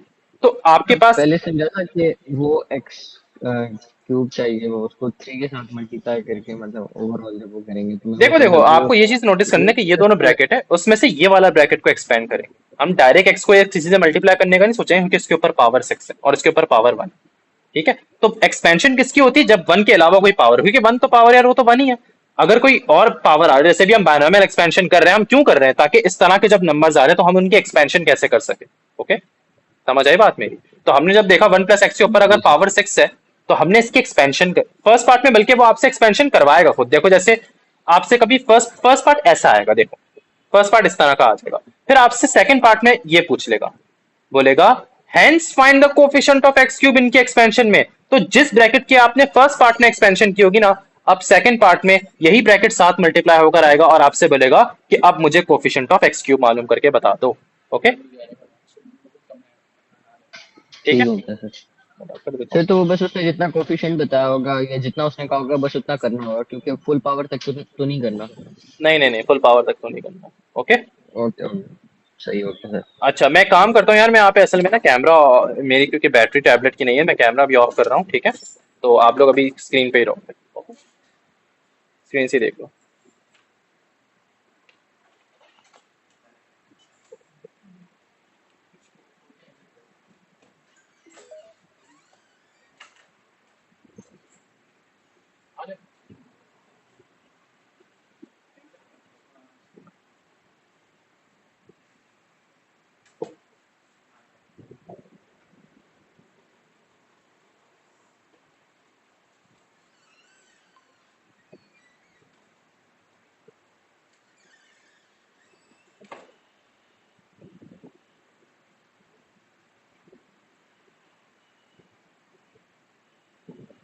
ओके गाइस, हाँ तो इस तरह का आपके पास देखो क्वेश्चन आ सकता है।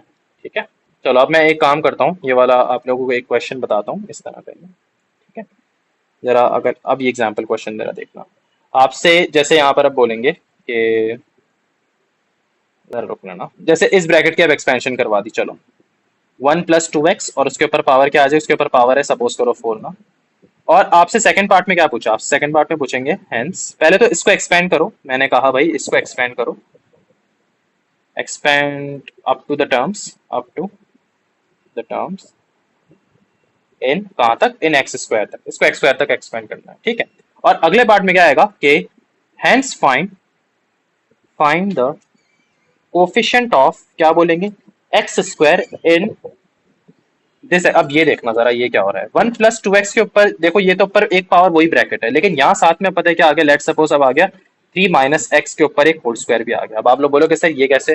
फर्स्ट पार्ट तो देखो सिंपल है, किस तरीके से आप उसकी एक्सपेंशन करोगे, आपको पता है इसको मुझे फर्स्ट पार्ट को मुझे कहाँ तक एक्सपेंड करना है, मुझे एक्सपेंड करना है उसको x² तक। ओके, तो क्या हो जाएगा, ये हो जाएगा 4c0 1 to the power 4 minus 0 and 2x के ऊपर पावर कितनी हो जाएगी 0।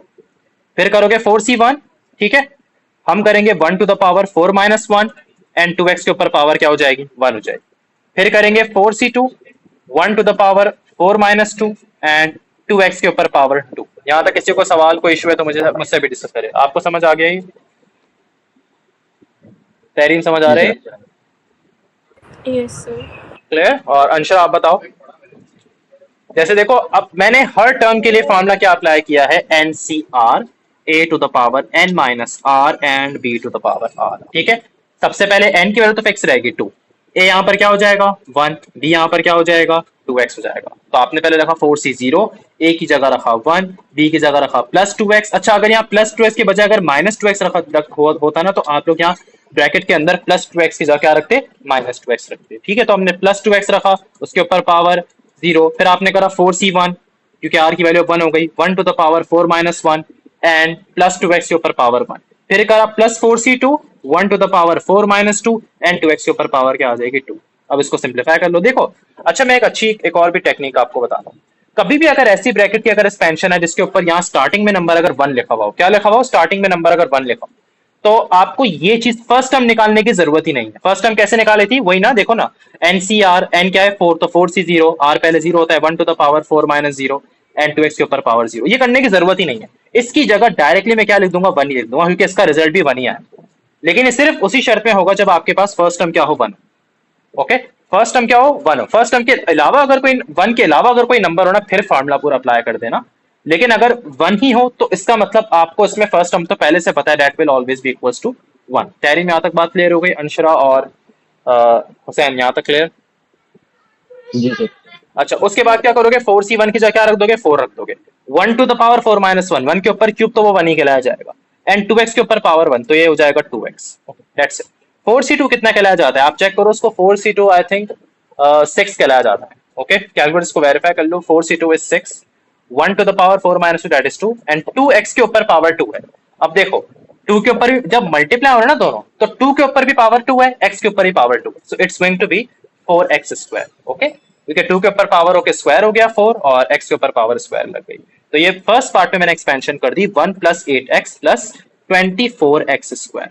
ओके तो मैंने इस ब्रैकेट की एक्सपेंशन करी कहां तक, x स्क्वायर तक करनी थी, तो मुझे मजीद एक्सपेंड करने की जरूरत नहीं है। ओके अब इसका पार्ट बी जरा देखना।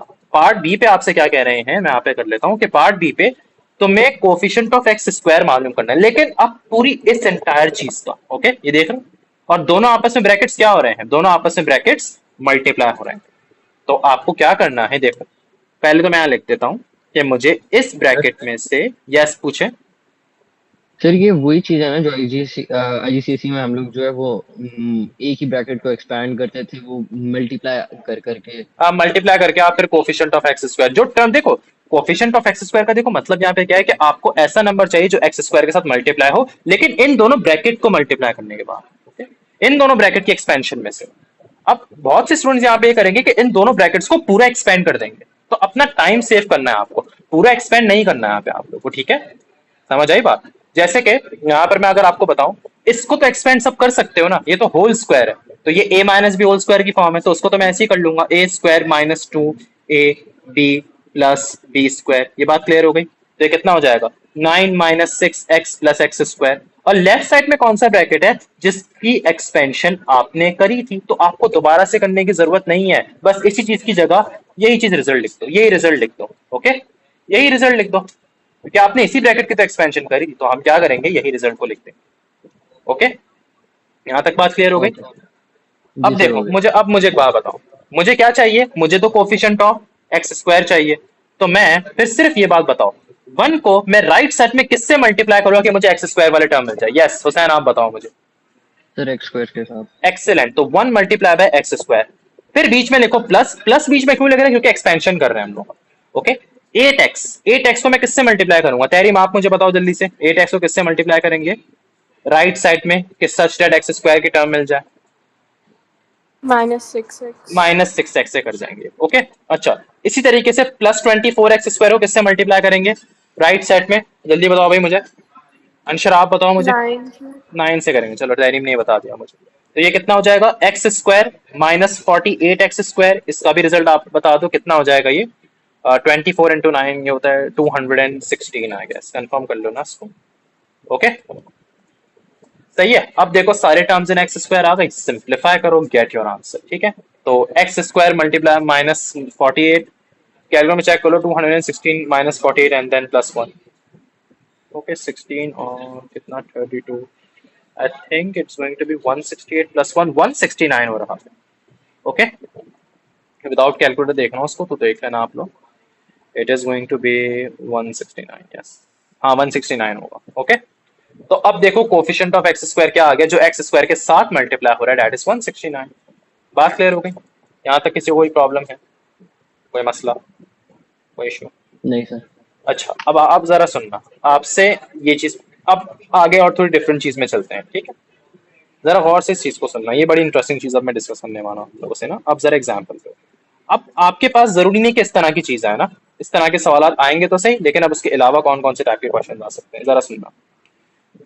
जैसे कि अभी उसने मुझे बताया था, क्या नाम है, तहरीम ने, कि सर इस तरह के क्वेश्चन में इशू होता है, तो अभी हम वो डिस्कस करने वाले हैं। जैसे कि अब आपसे अगर बोल दिया कि find the coefficient of x³, ठीक है, इन द एक्सपेंशन ऑफ, अब देर जरा देखना, 7 + 2x और उसके ऊपर पावर क्या है, सपोज करो उसके ऊपर पावर है 6। ओके, अब आपने कहा कि सर इसमें बहुत से स्टूडेंट ऐसे करेंगे कि सर हमें अगर हमें कोफिशिएंट ऑफ x³ चाहिए ना, तो हम इस ब्रैकेट को क्या करना शुरू कर देंगे, एक्सपेंड करना शुरू कर देंगे, और फिर चेक करेंगे कि कौन सा ऐसा नंबर है जो x³ के साथ मल्टीप्लाई हो रहा है, तो वो कोफिशिएंट ऑफ x³ हो जाएगा। और ये होगा सिर्फ और सिर्फ कितने मार्क्स का, सिर्फ 2 मार्क्स का। अब 2 मार्क्स के लिए क्या हम इतनी लंबी वर्किंग करेंगे, यानी कि आप लोग इसको क्या सोच रहे हो, आप लोग ये सोच रहे हो कि सर हम ऐसा करें 7c0 a⁻a कितना है, सॉरी n6 है ना, आप लोग बोलोगे कि सर 6c0, सही है, 7⁻6 - 0, एक्सपेंड करना शुरू कर दोगे यहाँ पे, एंड 2x के ऊपर पावर 0।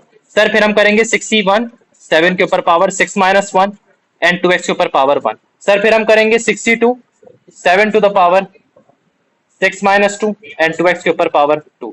सर फिर हम करेंगे 60, यार इतना लंबी वर्किंग कौन कर रहा है, ये हम क्यों कर रहे हैं, ताकि हमें वो टर्म पता चल जाए जो x³ के साथ मल्टीप्लाई हो रही हो। तो क्या इतनी लंबी वर्किंग करोगे आप लोग, है सिर्फ 2 मार्क्स का। इंस्टेड हम पता है यहाँ पर क्या करेंगे, डायरेक्ट, क्योंकि आपके पास सवाल क्या है, आपको पूरी एक्सपेंशन नहीं करनी है, आपको क्या मालूम करना है, कोफिशिएंट ऑफ, बताओ, x³, यानी कि ऐसी टर्म जो x³ के साथ क्या हो रही हो, मल्टीप्लाई हो रही हो।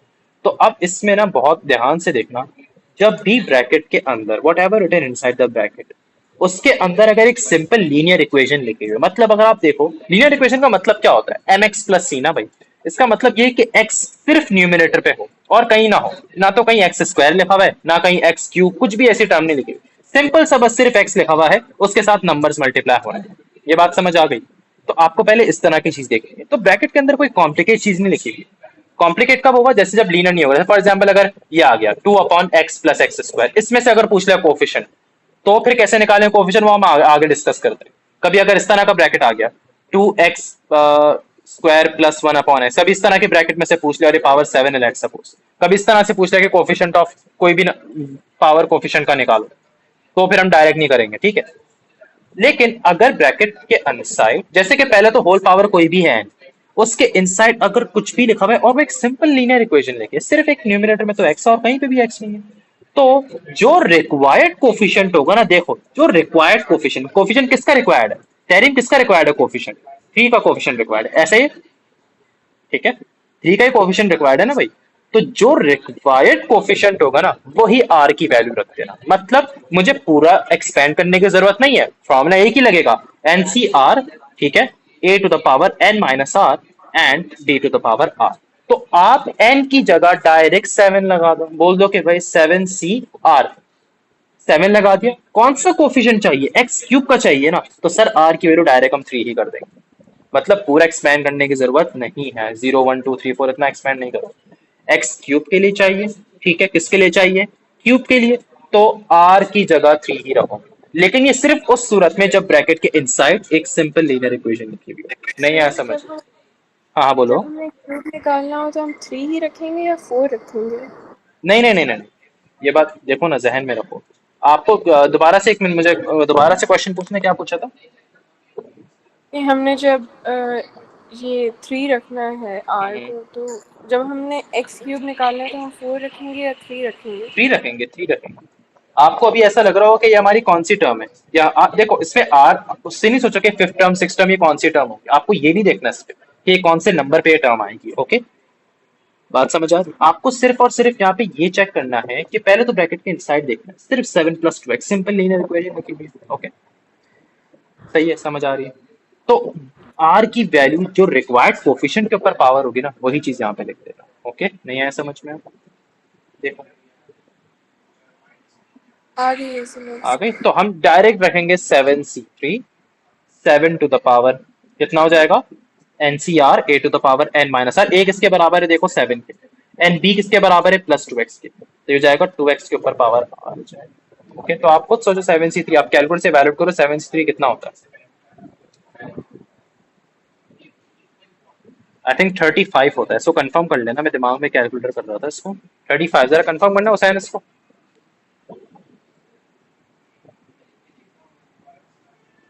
Yes okay Hussain, sir. 7c3 को कंफर्म करो। सर 35 है। 35 है ना, और ये कितना हो जाएगा, 7 के ऊपर पावर कितनी 4, और ये हो जाएगा 2 के ऊपर ही पावर क्यूब 8 हो जाएगी, और x के ऊपर ही पावर क्यूब। ओके, इसको कैलकुलेट दोबारा कर लेना, पूरा पूरा वैल्यूएट करके बता दो ओके हुसैन। Okay sir. हाँ जल्दी जल्दी।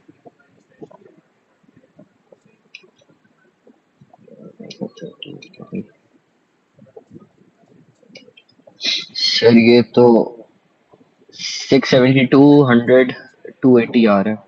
हाँ हाँ, भले हाई नंबर है, मैंने अपनी मर्जी का असल में बनाया ना क्वेश्चन, कोई मसला नहीं। क्या आ रहा है, 672? 280। कोई मसला नहीं, भले अभी तो मैं ना अपनी मर्जी का असल में बना रहा हूँ ना बेटा क्वेश्चन, तो भले हाई नंबर आए, कोई टेंशन वाली बात थोड़ी ना। ओके, तो आप जी देखो सर। एक्स क्यूब के साथ मल्टीप्लाई क्या हो रहा है, ये हो रहा है, तो इस पूरे ब्रैकेट अब आपको पता चल गया एग्जैक्टली कि हमें पूरा एक्सपेंड करने की जरूरत नहीं है। अगर direct coefficient of X cube मांगे तो डायरेक्ट आर जो रिक्वायर्ड कोफिशिएंट के ऊपर जो पावर है ना, वही आर की वैल्यू हो जाएगी। देखो आपको शुरू में ये नहीं डायरेक्ट नहीं पता चल रहा कि आर की कौन सी वैल्यू के लिए आई will get the term in x cube, तो मैंने आपको क्या तरीका बताया कि आपको जिस ब्रैकेट के एक्सपेंशन, जिस ब्रैकेट में से कोफिशिएंट बोला है ना, आप लोग क्या करो, उस ब्रैकेट में से पहले चेक करके इनसाइड चेक करो कि यार एक सिंपल लीनियर इक्वेशन लिखी हुई नॉर्मल, सिर्फ एक्स न्यूमिनेटर में, एक्स ने डिनोमिनेटर में ले सकता ना, कोई कॉम्प्लिकेट चीज नहीं है आपके पास। ओके, समझ आ रही बात? तो आपने डायरेक्ट क्या अप्लाई करना है, एन की जगह 7, आर की जगह 3। ओके, आर की जगह मैंने 3 क्यों रहा, क्योंकि required coefficient was x cube, अगर इस तरीके से एक्स स्क्वायर होता तो आर की वैल्यू 2 हो जाती। ओके, बात क्लियर हो गई मेरी? एनी क्वेश्चंस यहाँ तक, कोई मसला? जी सर हो गई। ठीक है, अब आप फिर मुझसे ये बोलो कि सर अब हमें ये बताएं कि अगर आपके पास कभी ऐसा आ जाए, फाइंड द अगर ये आ जाए, find the coefficient of x square. अब जरा देखना, अब ब्रैकेट कैसा है, अब जरा यहाँ जरा कंफ्यूजिंग ट्रिक आएगी ना। तो अब ब्रैकेट ऐसा आ गया, जरा देखना, मैं अपनी मर्जी का एक सवाल बना रहा हूँ, 2x स्क्वायर, या आपसे ना भी एक 7 को मैं यहाँ पे मिटा के मैं बता रहा हूँ एक मेन चीज ना, और इसके ऊपर पावर अगर लेट सपोज 6 आ गई।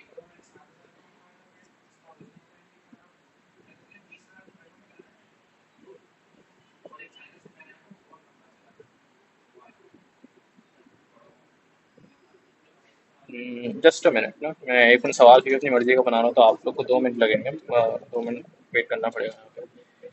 63 हो जाएगा, 3 और ये हो जाएगा 6, हाँ ये सब डबल हो रहा है, ठीक है। चलो एक काम करते हैं, इसको ये करके नोटिस करते हैं, 2x + 1/x 1/x स्क्वायर ऐसे चेंज कर देते हैं। चलो हम इसको भी अभी अब ये काम कर देते हैं, या इसको स्क्वायर, चलो इसको स्क्वायर ही कर देते हैं, और इसको हम यहाँ पे 1 रखते हैं, चलो ऐसे ही कर देते हैं फिलहाल ना अभी इसको। ठीक है, अब कोफिशिएंट ऑफ क्या आपसे पूछ रहे हैं, कोफिशिएंट ऑफ एक्स, एक मिनट, 63 और ये -6। सर पेपर्स में इसी तरह का सवाल एक आता है। सेकंड, जी जी बेटा, इसी तरह से आएगा।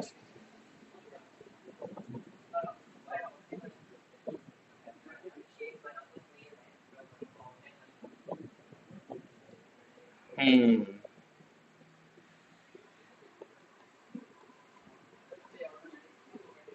हाँ जरा भी देखना, कोफिशिएंट ऑफ x पावर 11, अब बताओ कैसे करोगे। तो अब इसमें देखना जरा, यहाँ पर या 11 नहीं बेटा, 11 नहीं, यहाँ पे 9। मैं क्वेश्चन असल में अपनी मर्जी का वजह बना रहा हूँ ना, तो मुझे थोड़ा खुद सोचना पड़ रहा है। ओके, हाँ, वरना आपके पास हमेशा इस तरह का क्वेश्चन खुद एग्जामिनर बनाएगा ना। ये देखो, ये सवाल आ गया। अब आपने कहा कि सर आपने तो अभी ये टेक्निक बताई कि जब हमें direct coefficient of X cube पूछे तो सर आप आर की वैल्यू क्या रख दो, 3 रख दो। आर की वैल्यू क्या रख दो, 3 रख दो। लेकिन मैंने साथ साथ आप लोगों को ये भी बताया कि ये सिर्फ आप उस वक्त कर सकते हो। किस वक्त कर सकते हो? जब ब्रैकेट के इनसाइड क्या लिखा हुआ हो, एक नॉर्मल लीनियर इक्वेशन लिखी हुई हो। यही बात है ना भाई। तो अभी मुझे सिर्फ एक ये बात बताओ, क्या अभी ब्रैकेट के अंदर सिंपल लीनियर लिखी हुई है? तहरीम नहीं। आप मुझे बताओ। नहीं, तहरीम समझ आ रही बात? ये जी। देखो, एक एक कॉम्प्लिकेट थिंग लिखी हुई है, एक्स स्क्वायर है, नीचे भी एक्स है। तो उधर मैं डायरेक्ट 69 को अप्लाई नहीं कर सकता। जो रिक्वायर्ड कोफिशिएंट है वो आर की वैल्यू तो रख ही नहीं सकता। ऊपर एक सिंपल लीनियर इक्वेशन थी, सिर्फ न्यूमरेटर में एक्स था, तो आपने रखा एन की वैल्यू 6, तो मतलब आपने कर दिया 6c। इसको अच्छा, इसको पावर को 6 रखना था, मैंने यहाँ पे 7 बाय मिस्टेक लिख दिया, इसको 6 रख देना, 63 कर देना बेटा इसको। ओके, एन की असल में वैल्यू कितनी थी? एन की वैल्यू तो 6 थी ना, इसको करेक्ट कर देना हुसैन। क्या नाम है हुसैन बेटा? 63 विल बी 20, ये 7 के ऊपर पावर 3 हो जाएगी, ये हो जाएगी 8। आप लोग मुझे करेक्ट तो करवा देते बेटा, वो मैंने बाय मिस्टेक इन एन की जगह 7 रख दिया। एन तो यार ये रहा ना, देखो ना, एन 6 है ना भाई। ओके, सही है। अब इधर, तो अब आप पता है इधर डायरेक्ट 69 नहीं कर सकते, गलत हो जाएगा फिर। इनफैक्ट 69 का आंसर भी मैथ एरर ही देगा आपको। ओके, बात क्लियर हो रही है? तो फिर हम क्या करेंगे? आपने कहा कि सर, यानी कि अब आपको ये नहीं पता, पहले तो फॉर्मूला अप्लाई कर दो। ये देखो, 6c r 2x स्क्वायर के ऊपर power 6 minus r and 1 upon x के ऊपर पावर आर। ओके, अब आपको ये नहीं मालूम कि आर की कौन सी वैल्यू के लिए आई will get the coefficient of x power 9। आपको ये मालूम है? नहीं पता ना। उधर तो हमें डायरेक्टली पता था कि सर आर की वैल्यू जब मैं यहाँ पे 3 रखूंगी, 63 करूंगी, तो फिर मेरे पास क्या आएगा answer? Coefficient of X cube आ जाएगा। आप इसको कैलकुलेट भी कर देना, आ जाएगा आपके पास आराम से आंसर। 160 मल्टीप्लाई बाय 7 के ऊपर cube multiply by x cube, तो ये पूरा क्या निकल जाएगा? कोफिशिएंट ऑफ एक्स क्यूब मुझे निकाल के दे देगा। बात समझ आ रही है मेरी? ओके, क्लियर यहाँ तक?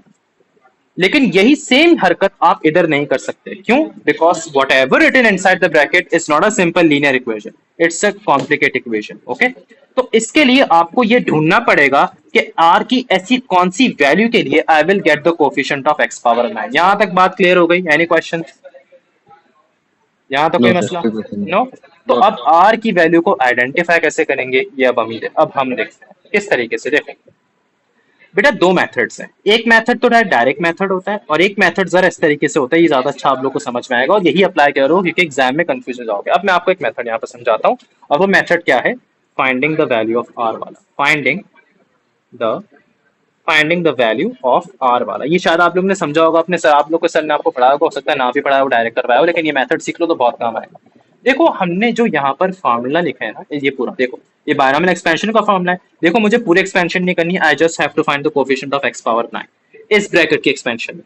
तो आपने देखा कि यार मुझे आर की वैल्यू आइडेंटिफाई यहाँ पर करनी है, आर मिसिंग है ना भाई, ये यही बात हो रही है। तो इस फार्मूले में हम पता करेंगे क्या? we will ignore the constant, यानी कि 6c r, देखो इसके ये कांस्टेंट है ना, कोई x नहीं है इसके साथ, इसको भी इग्नोर कर देंगे, इसको भी इग्नोर कर देंगे, ठीक है। और इसको, ये रूल है, और कांस्टेंट ये वाला भी इग्नोर कर देंगे। इनफैक्ट आप ये देखो कि जब एक 1 अपॉन एक्स एक फ्रैक्शन है, तो 1 के ऊपर भी पावर आ जाएगी। देखो 1 के ऊपर भी पावर क्या हो जाएगी? 1 के ऊपर ही पावर आर हो जाएगी, और x के ऊपर ही पावर आर हो जाएगी। ये बात समझ आई? तो हम फिर क्या करेंगे? इसको भी इग्नोर कर देंगे। ये बात समझ आई मेरी? तहरीम क्लियर हुआ? यस। और फिर हम किसको पिक कर लेंगे? और फिर हम सिर्फ इनको पिक कर लेंगे। ओके, तो आप क्या करोगे? जैसे कि x के ऊपर power 2 multiply by 6 minus r, और ये जो x के ऊपर पावर आर है, इसको हम ऊपर लेके जाएंगे तो ये क्या हो जाएगा? x के ऊपर पावर माइनस आर। ये बात समझ आई? क्योंकि ये देखो ना, डिनोमिनेटर में है ना, तो ये ऊपर जाकर क्या हो जाएगा? माइनस आर हो जाएगा ना भाई। यहां तक कोई मसला? देखो, कोई इश्यू है? सही है। देखो, फॉर्मूले में अप्लाई किया, we don't know for what value of r I will get the coefficient of x power 8। Okay, सही है बात है। तो मैंने ये चीज अप्लाई करी और सिर्फ वेरिएबल वाले टर्म को पिक कर लिया। ओके, अब इसको पता है मैं किसके इक्वल करूंगा? जो रिक्वायर्ड कोफिशिएंट है। रिक्वायर्ड कोफिशिएंट क्या है? देखो, एक्स की पावर 9 है, तो आप इसको इक्वल कर दोगे एक्स की पावर 9। ये बात समझ आई? देखो, ठीक है। अब आप मुझे बताओ, सेम बेसिस है तो पावर्स क्या हो जाएंगी? पहले चलो सिंप्लीफाई करते हैं। ये जाएगा 12 minus 2r multiply by X की power minus R is equal to X की पावर 9। सेम बेसिस में पावर्स को क्या कर दूंगा मैं? ऐड कर दूंगा। तो ये बताओ क्या हो जाएगा? x के ऊपर power 12 minus 2r plus minus r, तो प्लस माइनस माइनस होते हैं, पावर एडिशन हो रही है लेकिन वो माइनस r है तो ऐसे हो जाएगा, ये देखो, और ये जाएगा x के ऊपर पावर 9। आपने x और x को कैंसिल आउट करा तो क्या बचा आपके पास 12 minus 2r minus r is equals to 9। ये कितना हो गया 12 minus 3r is equals to 9, और ये फिर वहां जाके सब्ट्रैक्ट हो जाएगा तो ये minus 3r is equals to minus 12 plus 9।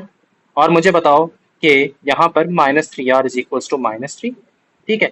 r की वैल्यू क्या आ रही है, 1 आ रही है कि नहीं आ रही है, मेरी बात अब समझ में आई। तो इसका मतलब जब r की वैल्यू 1 होगी ना then only I will get the coefficient of x power 9। और अब देखना जब मैं अपने फॉर्मूले पे r की वैल्यू 1 लगाता हूँ, क्या लगाऊंगा r की वैल्यू, देखना अब इसमें मैं अब r की जगह 1 लिखने वाला हूँ, यही था ना फॉर्मूला मेरा, मैंने r की वैल्यू आइडेंटिफाई की थी ना, अब मैं r की जगह यहाँ पर अगर 1 लगाऊं 6c1 2x स्क्वायर के ऊपर पावर 6 माइनस 1 एंड 1 अपॉन 1 के ऊपर, देखो r तो 1 ही था ना तो 1 के ऊपर ही पावर 1, x के ऊपर ही पावर 1, यहाँ तक क्लियर। अब मुझे बताओ 6c1 कितना हो जाएगा, 6 हो जाएगा, 2x स्क्वायर के ऊपर पावर 5, ओके, और ये हो जाएगा 1 अपॉन x, 1 के ऊपर पावर 1 1 ही होती है, x के ऊपर पावर 1 x ही होता है, थोड़ा और सिंप्लीफाई करते हैं, ये हो जाएगा 6 मल्टीप्लाई बाय, जब ये दो ब्रैकेट्स अंदर मल्टीप्लाई हो रहे होते हैं 2 के ऊपर ही पावर आ जाएगी, x स्क्वायर के ऊपर ही पावर, अब x स्क्वायर के ऊपर पावर 5 तो ये कितना हो जाएगा 2 5 10 हो जाएगा, ये बात क्लियर हो गई। फिर हो गया टाइम्स 1 अपॉन x, क्लियर।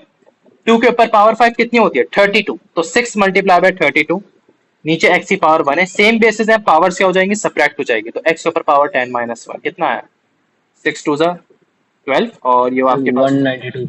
तो 192 x के ऊपर पावर 9, बात समझ आई। तो देखो इधर हुआ क्या है, r की वैल्यू 1 रखने से आपको क्या मिला है coefficient of x power 9।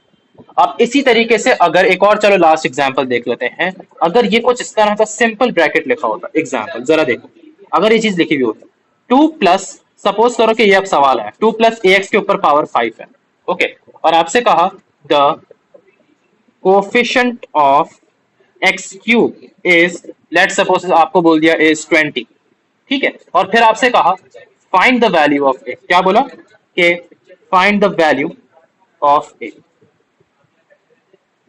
Find the value of क्या बोला, फाइंड द वैल्यू ऑफ ए बोला। किस तरह से सवाल को सॉल्व करना है आपको, बहुत ज्यादा आसान है। अब आप देखो ब्रैकेट के इनसाइड, या तैयारी मुझे आप बताना जो भी ब्रैकेट के इनसाइड लिखा है क्या ये कॉम्प्लिकेटेड थिंग है या फिर सिंपल लीनियर इक्वेशन है, यस लीनियर इक्वेशन। सिंपल चीज लिखी हुई है, कहीं पे भी देखो ये कैसा कॉम्प्लिकेट था। तो जब भी इस तरह का कॉम्प्लिकेट में बोले ना कोफिशिएंट निकालो तो आर वाला मेथड करोगे, आर की वैल्यू को आइडेंटिफाई करोगे, और जब भी अगर एक इस तरह की सिंपल चीज लिखी हुई आ जाए ना तो जो तुम्हारा रिक्वायर्ड कोफिशिएंट होगा ना उसके ऊपर जो पावर होगी वही आर की वैल्यू होगी, तो हम डायरेक्टली बोल देंगे सर 5c3, बात समझ आ गई। एंड तो देखो 5 ही रहेगा ना, आर की वैल्यू 3 रख देंगे, क्यों, क्योंकि रिक्वायर्ड कोफिशिएंट क्यूब का है, तो आपने कर दिया 5c3, और ये हो जाएगा 2 के ऊपर पावर 5 माइनस 3 एंड ax के ऊपर पावर क्या हो जाएगी 3 हो जाएगी। तो 5c3 कितना होता है, 5c3 इज 10, 2 के ऊपर पावर 5 माइनस 3 दैट इज 2, तो 2 के ऊपर पावर 2, ये क्या हो जाएगा a के ऊपर भी क्यूब आ जाएगा, x के ऊपर भी क्यूब आ जाएगा, समझ आई बात, क्योंकि जब एक ax आपस में मल्टीप्लाई हो रहा है तो उसके ऊपर भी वो क्यूब आएगी, इसके ऊपर भी क्यूब आ जाएगी, नहीं है समझ में बात। तो अब ये कितना हो गया 10, 2 के ऊपर power square that is 4 a cube x cube, ये कितना हो गया 40 a cube x cube. Coefficient क्या होता है जो x क्यूब के साथ मल्टीप्लाई हो रहा है, कोफिशिएंट ऑफ x क्यूब, ठीक है, दैट इज 40 a क्यूब, तो 40 a क्यूब, और ये कोफिशिएंट देखो कोफिशिएंट ऑफ x क्यूब किसके बराबर, उसने पहले से मुझे बताया है कि दैट इज 20, तो आपने इक्वल कर दिया 20 के, 0 और 0 क्या हो गए कैंसिल आउट हो गए, a cube is equals to 2/4, और a की वैल्यू क्या आ गई क्यूब रूट ऑफ 1/2, क्योंकि 2 1 2 2 हो जाएगा नहीं, ये देखो अब बात क्लियर हो गई, यहाँ तक कोई सवाल, यस नहीं sir. Any no question, sir. तैयारी आप बता दो।